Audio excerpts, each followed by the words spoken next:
जो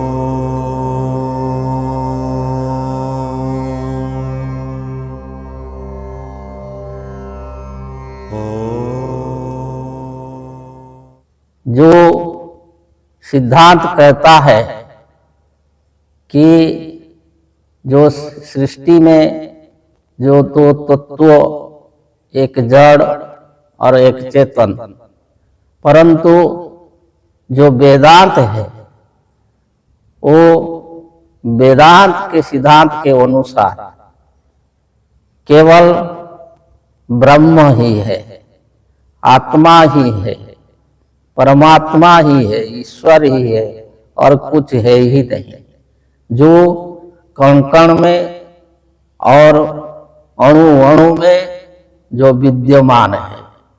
तो अगर सर्वव्यापक अणु अणु में विद्यमान और सब कुछ ब्रह्म है तो रोग शोक दुख इसका स्थान कहाँ है?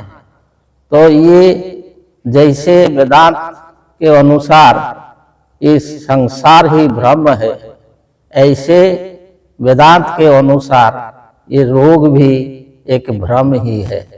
जब हम वेदांत का ज्ञान को धारण करेंगे, अर्थात जो योग के द्वारा समाधि ज्ञान को प्राप्त करेंगे एवं अपने अंदर अपना स्वरूपस्थ हो करके इस सारे सर्वं खलु इदं ब्रह्म इस ज्ञान को प्राप्त करेंगे, तब वहाँ कुछ भी रहेगा नहीं, ना रोग ना दुख ना क्लेश, कुछ नहीं है, केवल आनंद और आनंद है।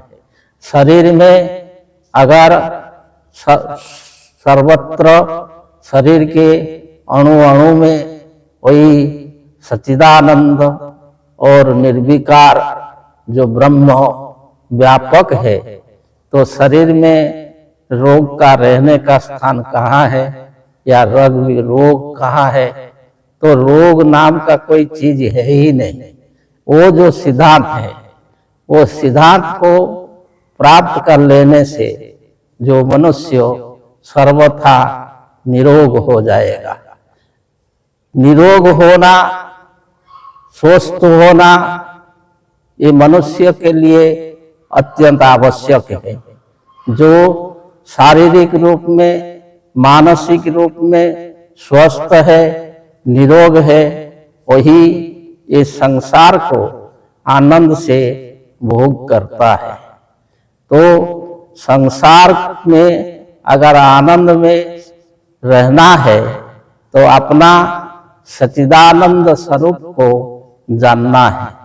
इसको जानने से हम संपूर्ण निरोग स्वस्थ रह करके आनंदमय जीवन यापन कर सकेंगे।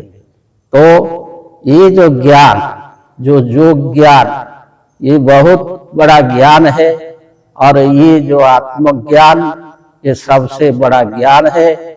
इस ज्ञान को प्राप्त करने से मनुष्य जो अपने परिचय को, अपना स्वरूप को प्राप्त करके इस संसार में निरोग स्वस्थ आनंदमय सच्चिदानंदमय हो करके रह सकता है। जय जय।